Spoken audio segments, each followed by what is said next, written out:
Hey everyone, welcome to another On This Day in Canadian Military History live stream. Today is going to be about a topic that I know quite a bit about, spent a lot of time working on, thinking about, did my dissertation in history on it.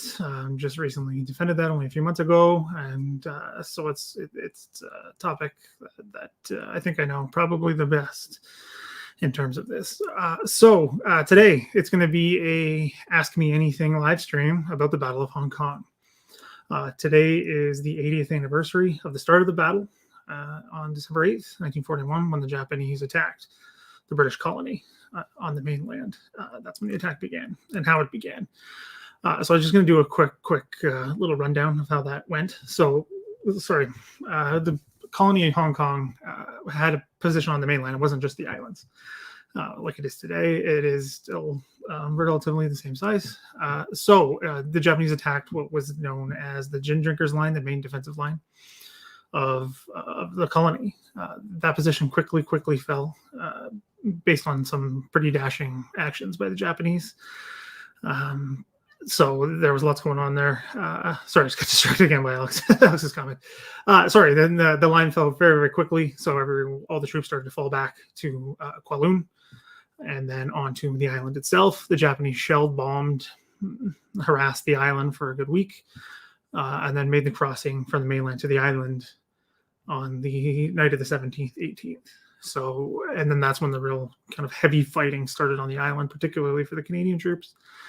They resisted for quite some time, and then, as a lot of people know, surrendered on Christmas Day, 1941. And again, that's just a quick little brief overview. I've got some links to my Hong Kong playlist on the channel. That'll be in the description below, so you can check that out after. Lots to do. There's lots there, lots of different stuff. I'm going to add some links after as well. I did an article for the Junior Beach Center, as well as a podcast where I explain a lot more of this stuff in detail. But today I just really want to get into your questions, insights, everything. I know there's just a lot around this battle that a lot of people don't know about. Lots of different stuff going on here. So it's a lot to keep track of, even for the experts. It's quite confusing. So I just want to do this to give everyone an opportunity to ask me questions directly in a format I like doing, live stream. That way we get to have a conversation we wouldn't necessarily get to have. So I think it's a great way to do this. So I've got a few that I've got ahead of time. So I'm going to start with those, and then we'll go from there. So as things come up, questions come up, just fire away into the sidebar there, and feel free to ask. There's a lot going on. So yeah, we've got some already insights here about some personal connections, which are amazing. I'd love to see those. And talk to people who had relatives who fought in Hong Kong. I've met quite a few people over the years who've had relatives who fought and died there, and it's always great to hear their stories and hope I can do their memory justice with the way the work I do, things on here, my academic work, my more popular history work, all that stuff. So it's something I look forward to. So again, it's just kind of following up on Rhonda's comment here. What's going on? So this is one of the topics I got questions about before coming on a couple of days ago or yesterday about those who had fallen and how that went. There's a link down below as well for an article about the recovery of the remains that they could find and how long of a process and how difficult that was. So there's an article that goes quite into detail about it, but I had a few kind of direct questions about it. It's a complicated thing, just like this entire battle will be. I'm probably going to say that a lot. It's quite complicated. So the battle, as I said, took place on the mainland, but for the Canadian contribution, it almost completely comes on the island. So, and sporadic bits and pieces here and there, both sides of the island, and a lot of confusing fighting. So there was no real during the fighting. Obviously, there's no real plan or procedure for burying the fallen. Some were just buried where they fell. Some just laid there, unfortunately, for quite some time, and were collected after the fighting once the garrison surrendered. That was a big part of how these came together. But again, not everyone was found or identified. So that happens in war, as we know. So that makes it difficult. So identifying them, if it was not possible, they're just marked with a headstone, as an unknown soldier. So that happened a little bit at Hong Kong. So again, yeah, some were buried and then they were collected up into the 4 cemeteries on Hong Kong. I posted earlier today on Twitter from the Commonwealth War Graves Commission, their head gardener there, talking about his work and everything they do there. And they do fantastic work. I hope to get to see it myself soon in person and get to talk to them and all the great work they do and just share that for everyone. So it's an emotional topic, but it's hard to give a straight answer on that one. So I did have a question, and this applies to the broader question of the fallen in both World Wars and Korea for Canada. Why weren't they brought home? That was not the policy. Policy was to have them buried as close to where they fell. So that's why Canada didn't repatriate the fallen in the First World War, continued on into the Second with that policy, because it all fell under what had been established as the initially as the Imperial War Graves Commission, but then became the Commonwealth War Graves Commission. So that's the policy. They're all kept together. All stones are the same, regardless of rank, race, background, ethnicity, all of that stuff. So all of that. So it's why they weren't brought home, and that's why they're still there. That's why there's numerous Canadians across the Western Front, Normandy, into the Netherlands. It's the same thing. It's the same policy as it goes to all of it. So yeah, I hope that answers that question about that. It's again that there's no one way or policy about how it was done in Hong Kong. Of course, many died while as POWs, so that adds another part of that too. Some died in the colony in Hong Kong in the POW camps at Sham Shui Po and on the mainland, and in North Point Camp on the island. And that went for years. Also, some were sent to Japan as slave labor. They worked in mines and naval yards, which I have a good story about that. And I've talked about in numerous places, how they basically shut the whole place down, which the Canadian POWs, which is an amazing story. So anyway, some fell there as well, and are buried in Yokohama Cemetery in the greater Tokyo area. Another one I hope to get to visit shortly.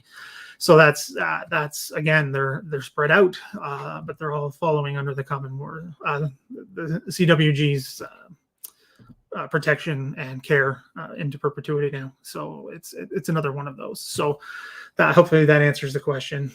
And also there's a question about a relative who they didn't know what happened to him in the battle. Unfortunately, he was killed in the fighting, but they didn't know that. Again, it was sporadic. The whole garrison fell, right? So there's no real information coming out about what's happening there. It took some time.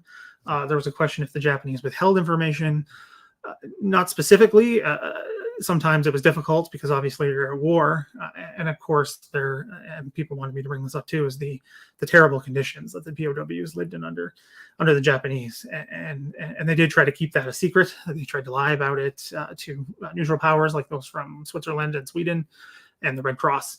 But again, getting information out is difficult, and confirming it is also difficult.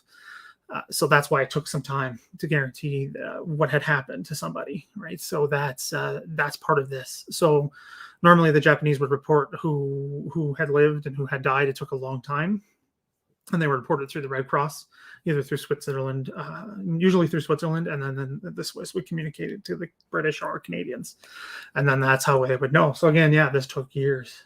So again, it wasn't really willingly kept from the Canadians or the British or whomever. It's just these things are difficult. But again, I've seen I don't know how many letters asking about what happened to my son, what happened to my husband, and having no answers for a long time, 6 months, a year sometimes. And it's quite a sad part of this, obviously, not knowing what happened to your loved one in a battle so far away. So yeah, that is part of it. Again, it's just an answer generally for these things because that's how it kind of went. So that's one of the so that's hopefully that answers your question for the guy that asked that. So I'm going to jump into some of the questions here because we're already starting to get some good ones. So that's great. I just want to make sure I didn't miss any here because I got lots of good people here.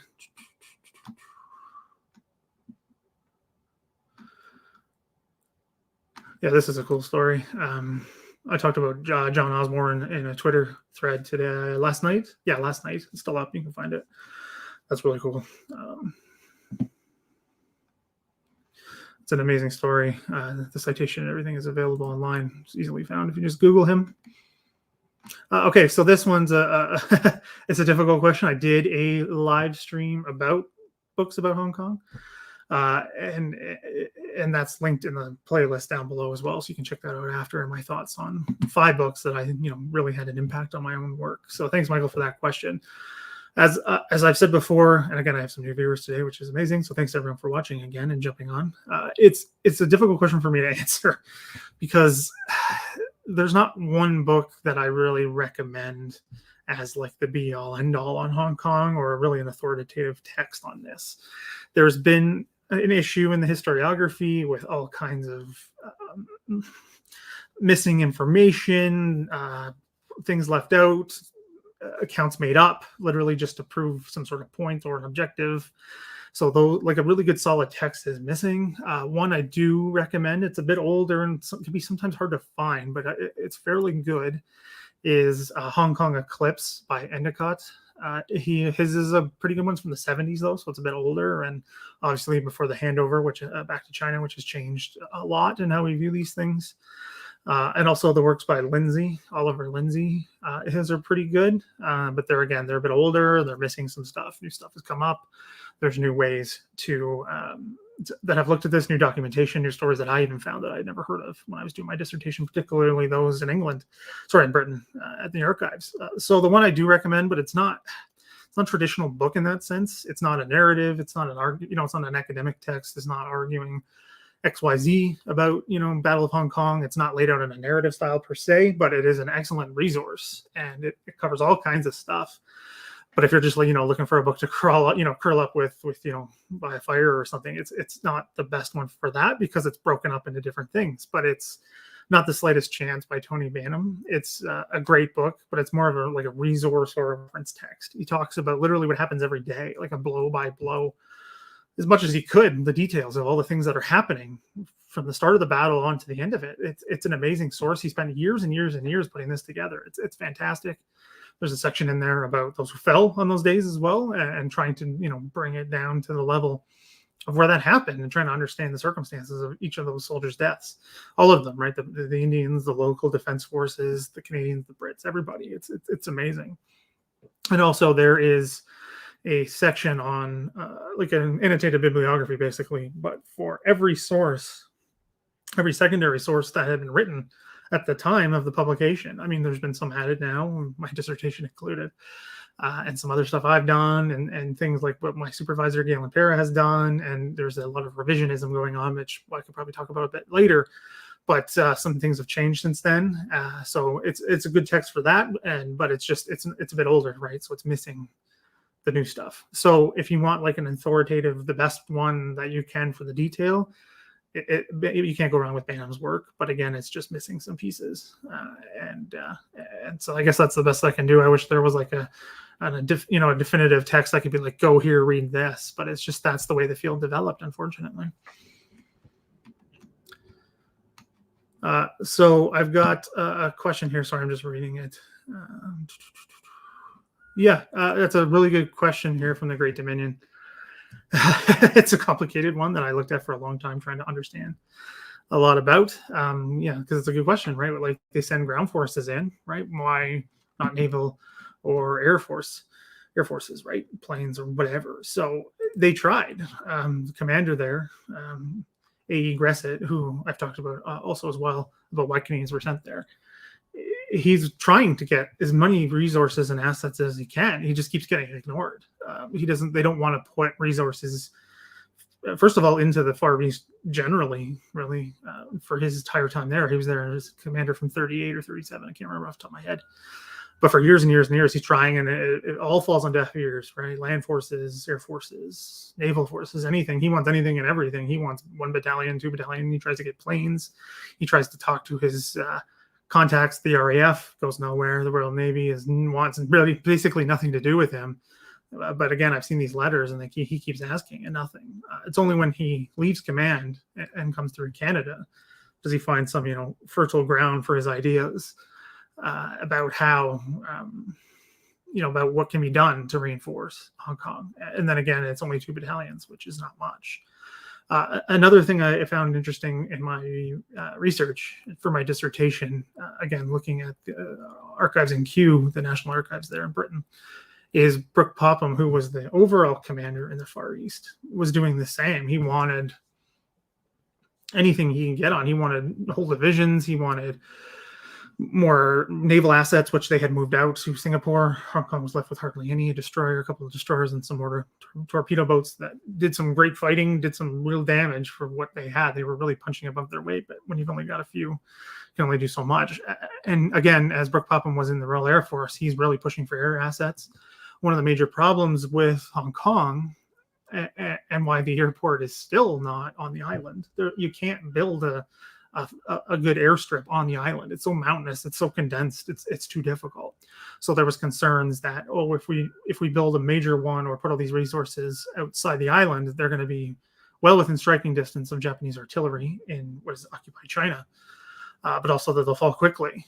So there's the need to have these planes would have to be protected by a lot of troops, and they just didn't want to commit that many. So at one point, and again, you see that with Singapore as well, right?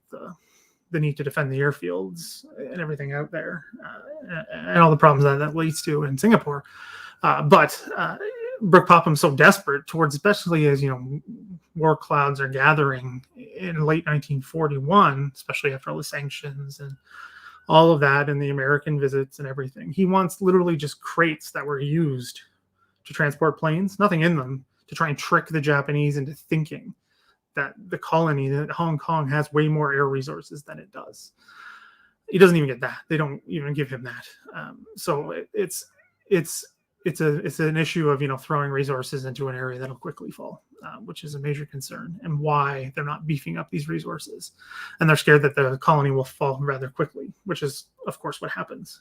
So that is one of the concerns for years. But again, the opinions on this are not one and the same. They're they're varied, depending on who you are and what your circumstances are. So, but those at the top, those in Britain, that was why they were scared of all these resources going into it.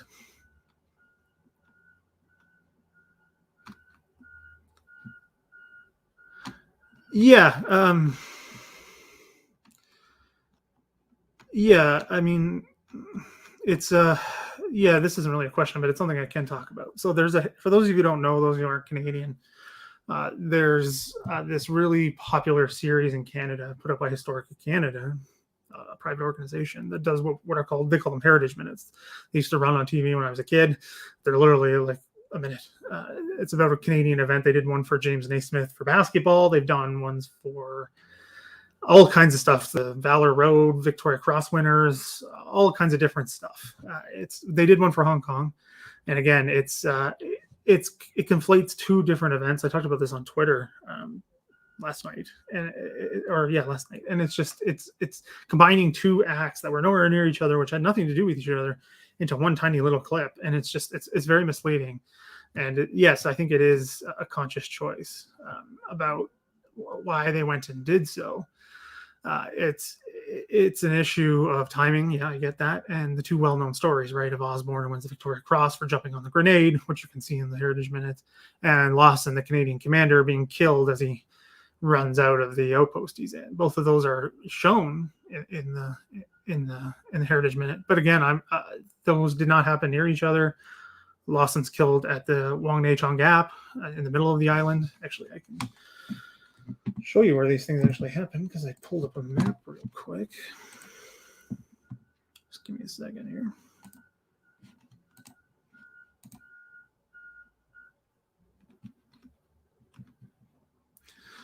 So yeah, you can see this is the gap here, and this is where Lawson is killed.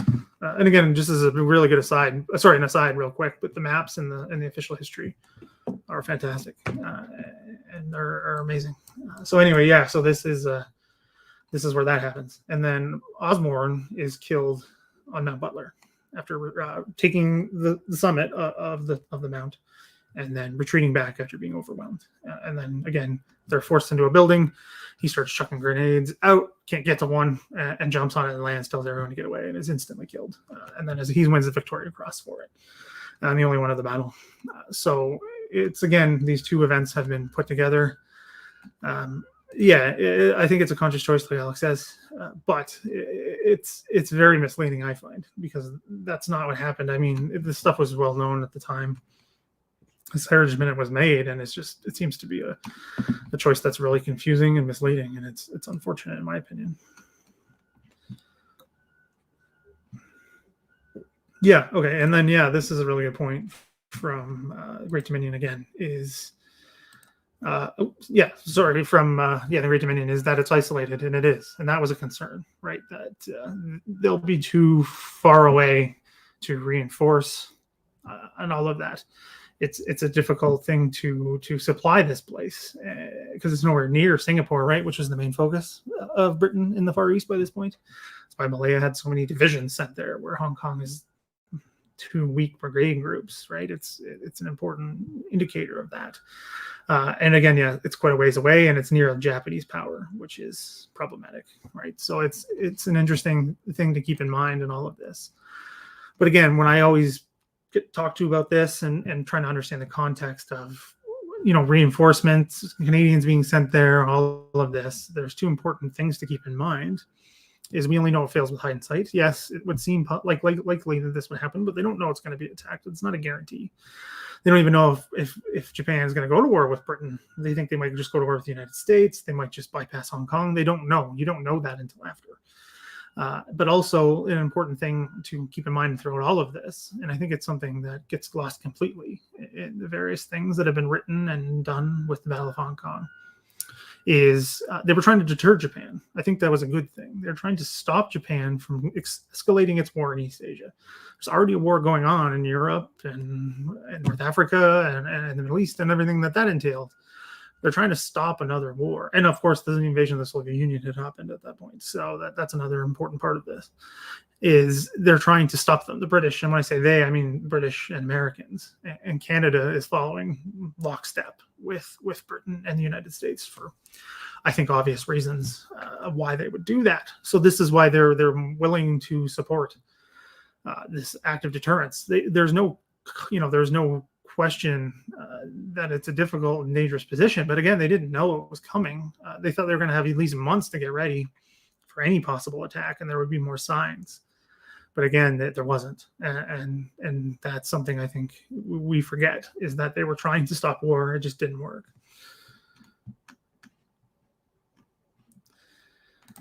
Yeah, so Scott, that's a really good question. Yes, there was thought of it. Some had that idea. I mean, sorry, just 1 second. It's just me talking, so I need some water throughout here. Yes, there was. There was talk of just saying, well, okay, we'll just abandon militarily the colony before war begins, right? We won't give them a chance to use it as an excuse and be like, well, there's these British troops right near our occupied, our territory, which is occupied China, right? Because they occupied Canton, up the river, up the Pearl River from Hong Kong. So they didn't want to, that was one of the arguments, right? If we take our troops away, they won't have an excuse be like, well, the UIs are the aggressors, right? That was a thought. There's the famous Churchill quote that it's not defendable. You can't defend it. That's not going to happen. And that's part of this. But also why that it needs context is that's said in January 1941, when the position of the Commonwealth is not great. It's rather bleak at that time.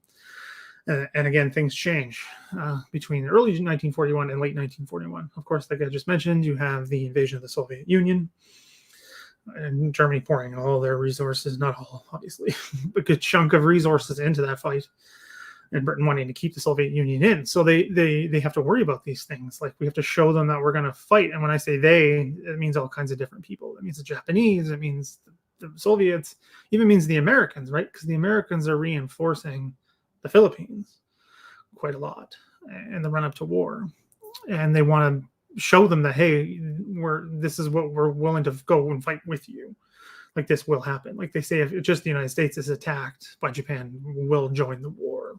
So that's all part of this. So it was definitely something considered, but it was quickly moved on from, because there was a whole planning of this years in advance. It was offered as a solution. It was rejected by numerous people.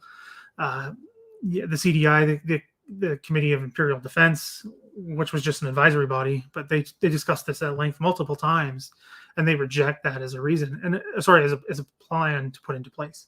Another reason it's rejected is, and again, this is one that's a bit more controversial and still in the historiography, because I know, because I was coming up against it in my defense, is the idea of imperial prestige, right? You've had this colony for almost literally 100 years, right? The British, more than 100 years.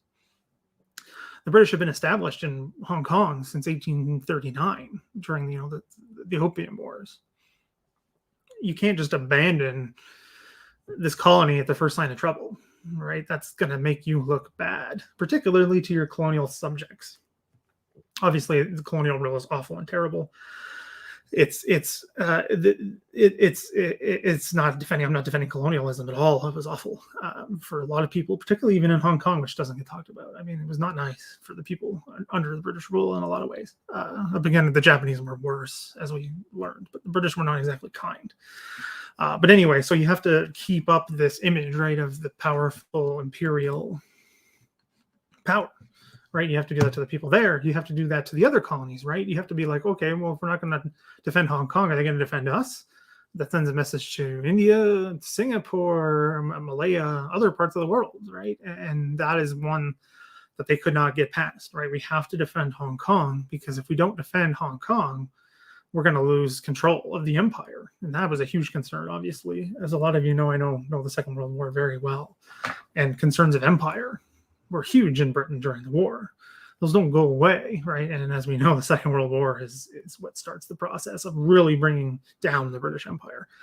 They were trying to stop it. Of course, obviously, they failed. But that is a consideration of defending this colony, right? It's this whole big thing. And it's not just Hong Kong.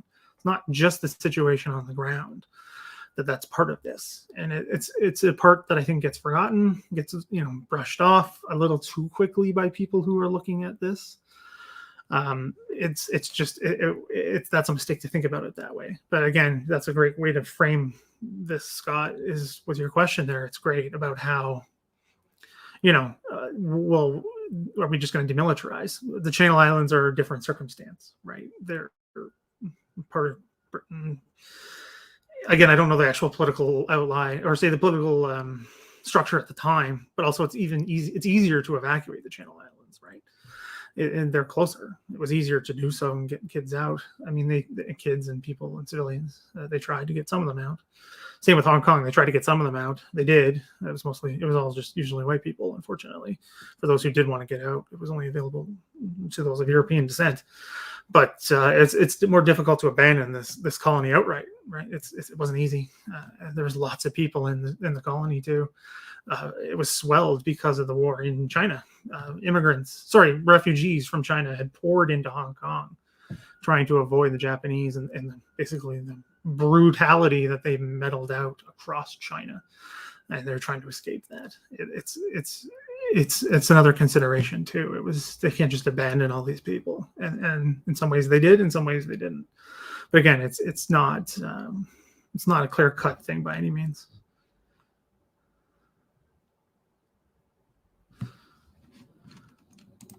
So this is a really interesting question from Sheldrick, and connected again to the reinforcement and everything like that. Yes, and I see this all the time. Yeah, no, you're right, Scott. Sorry, I'll go back to this Scott's comment here because it just popped up. Yeah. Only the military left Channel Islands, civilians were left to the Germans. Yes.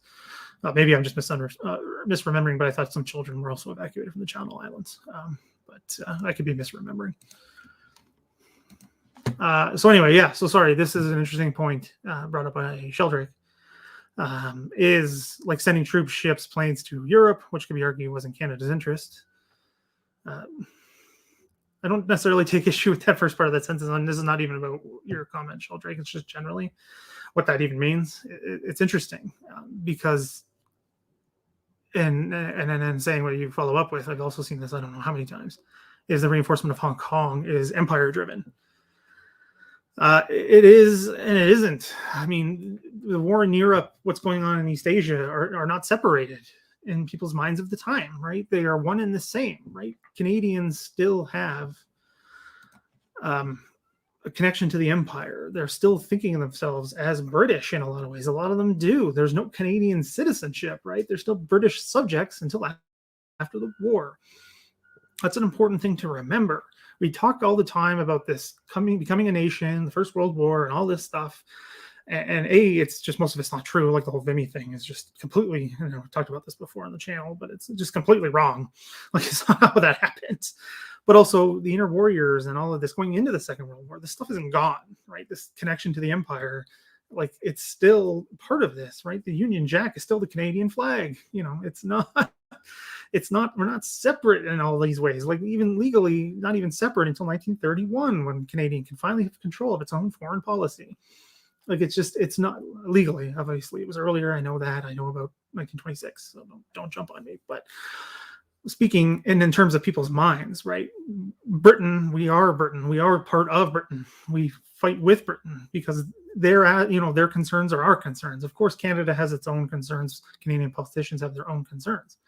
But why this is important is because of in my research and direction that I got in this topic, there was a lot of anger in Canada, particularly in the summer of 1941, about Canadian soldiers. And I'm just talking about soldiers. I'm not talking about the Air Force. I'm not talking about the Royal Canadian Navy, which was contributing the entire time.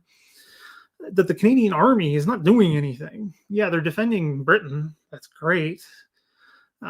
But to a lot of people, that threat had seemingly passed, especially with the invasion of the Soviet Union. There is a lot of anger in Canada. There's newspaper articles, letters, all of this. There's even a series in the Globe and Mail outright attacking the King's government in many ways, shape, or form in the guise of trying to give it advice about what to do and trying to help, saying these are learned military people. And again, this is all my dissertation, which you can find online easily. It's a complicated thing, but I think I did quite a good job of bringing that story and narrative together. But why that's important is because this is connected to conscription, right? It's an issue that a lot of people were worried about in Canada at the time, one way or the other. They wanted it or they didn't want it. Again, not so simple, but it kind of backed the Canadian government into a corner, right? Saying, oh, we don't have enough troops to send places, then we should have conscription. Well, if we need more people, we need to compel people to do it. And the Globe and Mail points this out multiple times in op-eds and articles and everything. And they're upset and people are mad that the Canadian Army is not fighting because they see all the fighting going on in North Africa with all the other the other elements of the Commonwealth fighting there. Canada's not there. Again, not everyone knows the context of what's going on, but they still are upset. So in a lot of ways, Hong Kong is viewed as a low risk way to help the empire in the empire's war effort. So that is part of that. So it's connected to it. So again, to say like Europe is Canadian interest, Hong Kong is not Canadian interest, it's not quite so clear. And a lot of people, and this had happened earlier in the war, is Canadians had taken over what is called garrison duties from British units. Happens in the Caribbean, happens in Iceland, multiple places. Hong Kong was seen as no differently. It's like, okay, we'll send our people to these islands that are not, or Newfoundland as well, right? Not part of Canada at the time, sorry. So they're thinking, we'll send our people to garrison these places, these colonies, and it'll take British troops away, and then they can go fight, Nazi Germany. That was a thought process. Sorry, pausing real quick. Yes, Rhonda, this will be saved. Every live stream is done live, and then it is available to be reviewed afterwards. So yeah, you can come back later and check it out. It just won't be live, but the comments and everything are still active. So that was a fairly standard practice in the Canadian Army up until this time, and even later, is that they go on garrison duties and help Britain control their colonies, more or less, worried about internal uprisings, all that kind of thing. But yeah, so that's part of this. Wanting to protect the empire, right? Hong Kong's, differently, say, in Jamaica or Iceland or anything like that. It's they're everywhere. So it's part of this. And because they don't expect war, there's no warnings of war. They actually think war is coming. They do, particularly right up till the end, in the pre-war period. They think it's coming, but they think it's actually going to be Thailand, which they're not wrong, but they think that's it. It's complicated and everything. Again, I talk about this in the dissertation if you really want to get down into it. But yeah, so Sheldrake, yes, yes, I argue yes. Of course, there's more going on than just Canadians shouting in newspapers and op-eds and all that stuff. Obviously, the government's going to do what the government's going to do. And as I argue, along with many others, Prime Minister Mackenzie King wants to avoid conscription at all costs. Sorry, overseas conscription at all costs. He fears high levels of casualties that the Canadians saw on the Western Front in the First World War. He wants to avoid that. So he does half measures, placating people here and there, like home conscription, right, was done after the fall of France in June 1940. So that's part of all of this. It's this connection, right? King doesn't want to get Canada really involved in the war, but he has to. He can't upset his base in English Canada, but also his other strong base was Quebec. So you can't upset them either because they fear empire commitments.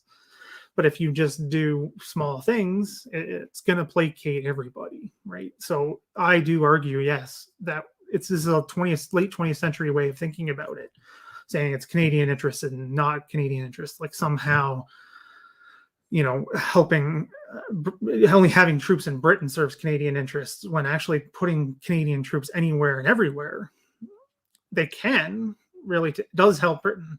I mean, and why I can argue this is because it changes after Hong Kong. Hong Kong obviously falls Christmas Day, 1941, and there's an appeal from the British government. Again, these are appeals. These aren't demands. These aren't orders. They never were. Canada could have said no at any time, and they did. They said no to North Africa in certain ways. Of course, a lot of people know Churchill didn't want Canadians in North Africa for just numerous reasons, but also they did say no. But an example afterwards is there's a request from Britain, from the British government, to send Canadians to the Falkland Islands, of all places. The Canadian government quickly says no, because they don't want to send Canadians to another isolated outpost of empire, right? Japan's running amok in early 1942. They thought the Falklands might actually be taken by Japan. They didn't want this to happen again. So they said no. And that was the end of it. People in the British government, I've seen their handwriting, their notes to each other. They're shocked. They're like, they just said yes. Why are they saying no? Hong Kong, that's obviously is part of this, and why they're now saying no. So again, there's no big backlash as a result of that. It's just kind of the end of it, right? It ends. And then the war goes on, basically. And has a change with the entrance of Japan. So again, that is part of this. It's all connected. It's all complicated. It's not so straightforward. Yeah. So sorry, we got so Scott, sorry, I'm just reading your comment real quick. Yeah. Yes. Sorry, Scott's question here. 100% all about deterrence. They don't want war. America doesn't want war in the Far East, as this is then called. Neither does Britain. Why would they? They've got their hands full with Germany, right? And even the United States is engaging with Germany at this point, right? The whole shooting war in the North Atlantic with the convoys, right? The United States is trying to avoid war at all costs, and obviously that fails, right? The deterrence fails. And again, this is an important part of the historiography that has been missed. It's getting a little academic. I apologize, but that's been missed, right? They're trying to avoid this war. So like the Prince of Wales and Repulse, which are unfortunately, interestingly, completely destroyed by Japanese air power fairly quickly. It's all part of this. It's all part of deterrence. It's the same why the United States sent most of their new manufactured B-17s to the Philippines at this point. They want to deter Japan, like say, hey, we got these new shiny weapons, stay away, because if you try to invade, we will pummel you. Obviously, that's not what happens, but that's what they're trying to do. And that gets lost in all of this. And I argue that's because of what comes next, right? The fall, the brutal Japanese conduct in battle with the murdering of civilians, surrendered soldiers, raping and killing on massive scales.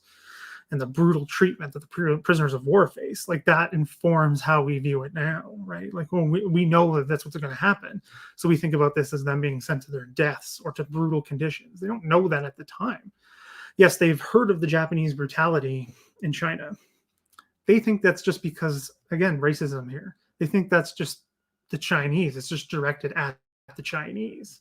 That's what they think is about to happen. That's the only reason why this is happening, right? The colonial powers don't have a good view of China themselves at the time, and this is well documented. So it's part of it all. So again, sorry, that's an aside, but also in the First World War, Japan fought Germany, and they took German prisoners and treated them very, very well. The Russian prisoners that were taken in the Russo-Japanese War of 1904, 1905 were treated very well.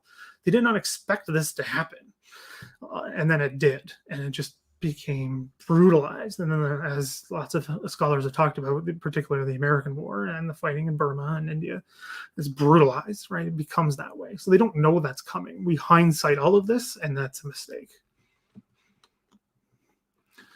So Great Dominion is talking about the Australian government wanting Canadian ground troops sent to Australia. Yes, they rejected it. Yeah, I mean, I did a little bit in this too. They wanted all kinds of, they just wanted a show, basically, a show of force, just like Canada was doing in other places. They wanted, at one point, they're like, just send us a battalion. The Australians, Canada says no. Yeah, they use the commitment of Northwest Europe, but I think it's connected to King's strategy of just keeping as many troops away from possible combat zones as possible. Also, King did not care about Australia, to be honest. Did not care. Yes, and this is also a good point.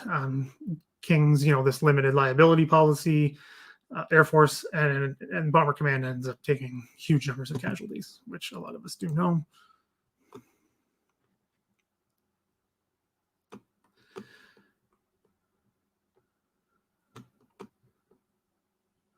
Sorry, I'm just reading ahead here. You guys are giving me lots of good stuff.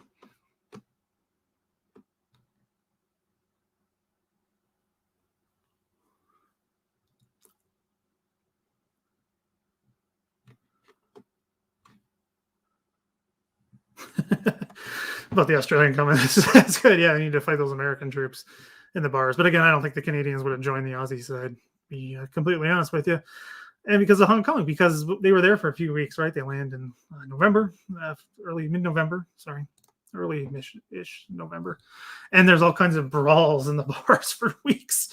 Just like almost every night, the Canadians and the Brits are fighting each other over whose bar is what, things like prostitutes and brothels and all this stuff. They're just, brawling with each other nonstop in Hong Kong. And then, of course, all that ends when the battle comes and the brutal conditions. Yeah, and this is really interesting conversation about current parallels to things going on today, which I don't know all that much about.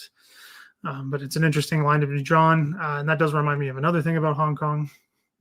It's brought up again multiple times, particularly with the events before COVID started, of what was happening in Hong Kong, all the protests and everything about Canada, people calling for the Canadian government to do more to help the people in Hong Kong, and then using the image of C-Force to be like, we did it once before, we need to do it again.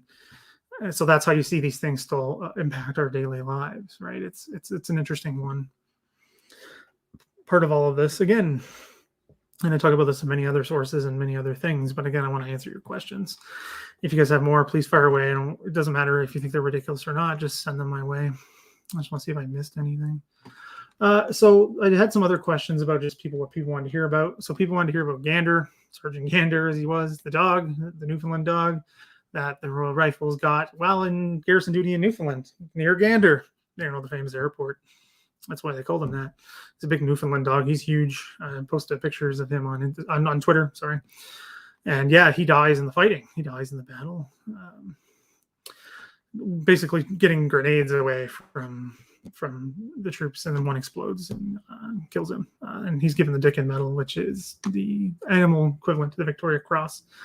So it's really interesting the way that this story brings in so many different elements and is connected in so many ways. So again, there's lots of research done on Gander. George MacDonnell, who's actually a veteran of this battle, has written on Gander. And it's a book. It's available online. You can find it really easy on wherever you get your books from, basically online. and check it out because he's a vet from the Royal Rifles, and yeah, that's a good point, Craig. He should have a history. He should have his own history minute. I mean, he's so loved still. People love Gander. I do too. I mean, how could you not? He ended up with the Royal Rifles because he's a big dog. He's large, and he lived with a family on a farm. I think it was a farm.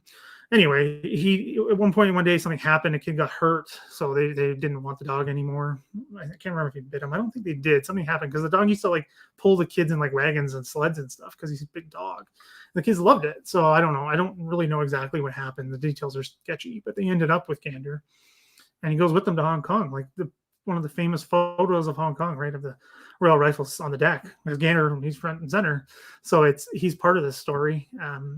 And he's definitely not forgotten in what he did. So he's definitely worth checking out. So yeah, it's a really cool part of the story. Yeah, scratch an eye. There it is. Yeah, it was an eye scratch. Yeah, I think it was paw or something. That happens. I mean, that happens with dogs all the time. So they didn't want him around because he was big and they were scared it was going to happen. Something worse was going to happen, so they took him on.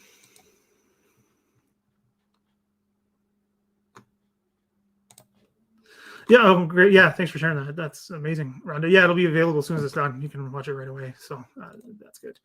So sorry, we had another question here from the Great Dominion.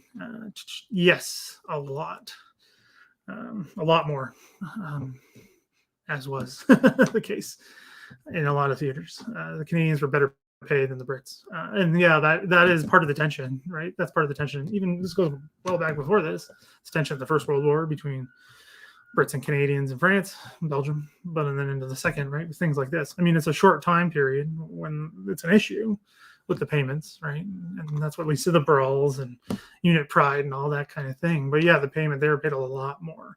They live like kings while, before the battle starts. I mean, all the accounts I've read, they got treated so well. Like George MacDonnell talks about all this. I mean, he won a huge chunk of money on the journey over, which is amazing. He won thousands of dollars, and this is in 1941.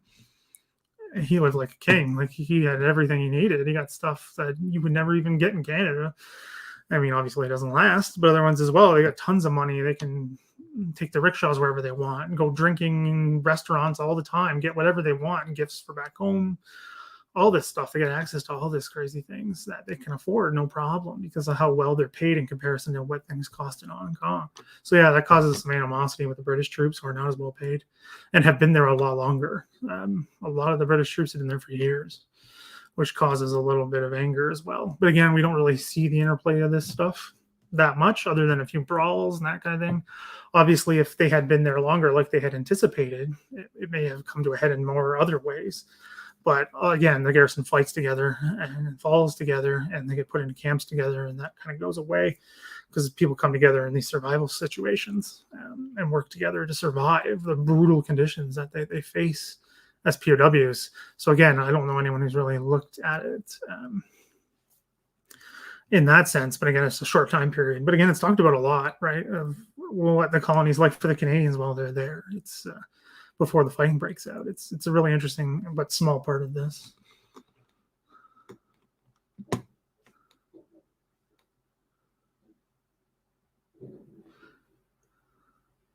Sorry, I'm just reading about North Africa here. Yeah, so I mean, one, it is a bit of a ass is a bit of a loaded term for North Africa. It's complicated. People in Canadian government want Canadian troops to go to North Africa. Defense Minister Jill Ralston, one of them, right? That's one of the highest powerful people in the country at the time. He wants Canadian troops in North Africa. And Alex, it points out well. I think it covers this really well here. So I'll move on to another question here. But it's that they didn't want German propaganda to get a hold of. Hey, the Dominions are doing all your fighting for you, right? That doesn't look good. So that's it. That's a good point. Yeah. So Scott, that's a good question.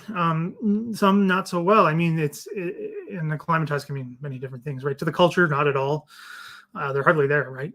And they're some of them are shocked by the culture of Hong Kong, of the colonial mindset of the Brits there, right? A few of them talk about how poorly people of Chinese descent are treated, people that are killed by accident and that's treated like it's nothing. That's documented many times by Canadians.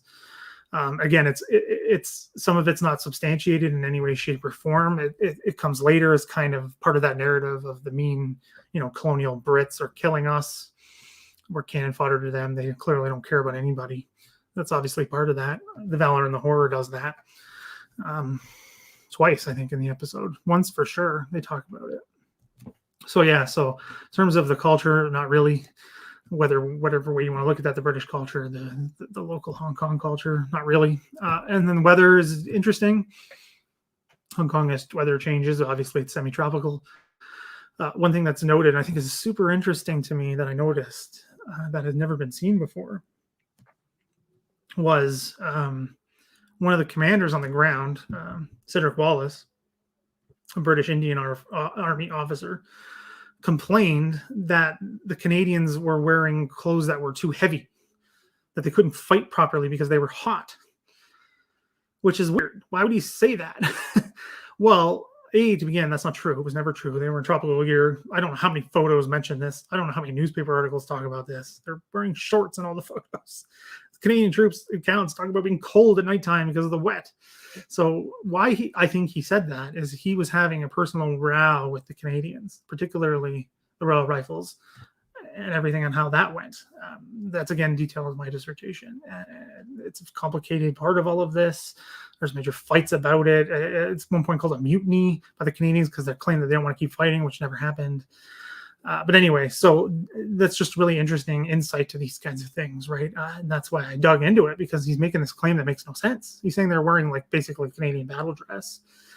And they weren't. So it's weird, right? That's what he focuses on. But again, it connects to a bigger theme here, which is shifting of blame, right? This goes on almost instantly in the war diaries that are written after the fact, because everything's burned, right? When the colony's about to fall, they burn everything. There's hardly anything left that's not done after the fact. Some are done right away in the camps, some are done months later. It's complicated, but Wallace is trying to blame the Canadians for the fall of the eastern side of the island, and there's mutiny and all of this stuff. So he's looking for any reason to blame them, and it just takes on ridiculous proportions, right? The clothing one is a perfect example that I found, and it's just so interesting to me that's what he focuses on with everything that happened, what the Canadians actually did. To me, it's amazing that this little things get noted, but then are tried to use against the Canadians. And I'm not saying the Canadians are innocent of this either. They do the same thing, right? They blame the British for, not listening and not doing things properly, or, being these colonial stuck up people and everything. I mean, that's not what happens, right? It's more complicated than that. It's not just one person's or one group's fault why this happens, right? It's been called a doomed garrison over and over again. I mean, that's part of this. So it's an interesting way of looking at it. But yeah, again, weather, something I'd never noticed, had never been in conditions that hot. But again, it goes away real quick because the battle is very occupying. But then again, things like weather become an issue in the POW camps, right? They're not properly clothed against cold weather. They're not used to the tropical diseases are not properly treated. They don't have hardly any basic they have no sanitation basically. So that spreads disease real quick. And that causes all kinds of problems, which again is part of this. So we're getting close to the hour. If you have more questions, please do fire away right now. I want to answer what I can, but I do want to get off the air before World War II TV starts in just a few minutes, because it's going to be a real interesting episode over there. I recommend checking that out. So I'm going to do a bit of a giveaway for this one. So I have an extra copy of one of the books that I talk about in that video, The Damned. So in order to be entered into the draw, you got to enter a comment down below, not in the sidebar now, but down below. Just say if you learned something today, why you're interested in the Battle of Hong Kong. Just mention something about Hong Kong. And I'll let that go for a week. And then at the end of the week, I'll randomly use a random generator to pick someone who leaves a comment. and then I will get in touch with them, or they have to get in touch with me. We'll figure it out, and then I will send you the book. I have some other things I could send too, if that person is also interested. But most of my writings, it's my writings about Hong Kong, but it's all available online now. It wasn't when I originally thought of this idea, but now it is. It came out. So I do have an extra copy of that book. It's a good one. It talks about the POW experience very, very well by Nathan Greenfield. So I do recommend this book for that reason. So like I said, when this is all done, leave a comment down below, and I'll pick someone in a week's time to send that off to. It's an interesting one. So it's definitely something I recommend people do. Any more questions? Doesn't look like anything else is coming in. I think I touched on everything. One thing that I really want to quickly touch on is I talked about the atrocities of Japan, right? And how they treated the POWs. There was not an apology for a very, very long time. The Japanese government just ignored what had happened. They eventually did apologize to the Canadian POWs. They don't pay them in any way, shape, or form for the slave labor, particularly for companies that still exist today. They don't do any of that. But they offer an apology. It's accepted by the Hong Kong Veterans Association and their president at the time. So it's something that, the apology took a long time, but it was small, very, very little, just from the Japanese ambassador. It was not easy for me to find at first. I had to dig and dig and dig to find a proper one of doing it. The proper version of it. So that is something that has changed. There has been an apology. But again, monetary, which often means a lot to people who have been mistreated for years and years and years and are left with health issues and mental health issues and things that they could stop them from working, right? The money would have made a huge difference while most of them were still alive, which is not what happens. And it's an unfortunate part of this story. The Canadian government is also part of this. They don't provide what I would argue is proper treatment of most of the Hong Kong veterans. Again, I'm not one of them. Everyone's opinion is different, no matter what you're talking about. Some love the treatment that they received from the government. Others were not happy.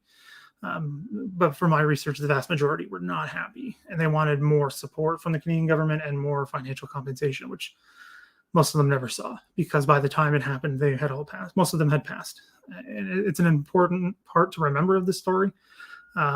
Moving forward, how we treat our veterans. I'm a strong believer in that we don't treat them well enough. We have to treat them better. And this is an example. This Hong Kong story is an example of why it needs to be done, because it has impacts on families, people for decades, right? There's still families feeling the impacts of what happened at Hong Kong because of those who suffered. It still happened. It's still reverberating through Canadian society, British society, and other parts as well. So it's something important. So again, I guess I'll wrap it up here. Thanks everyone for coming out and watching, and your great questions. That hour just flew by.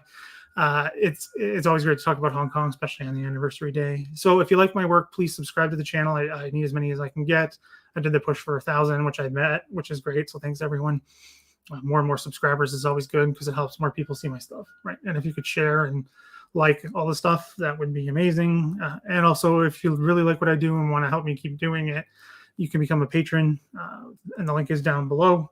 You get lots of benefits for doing so for only a couple bucks a month. It's not too much. And also there's, if you want to just do a one-time thing for you, if you can just do one-time contribution of $5, anything you can help with, it means the world to me. It helps me keep doing this. That's why it means so much to me.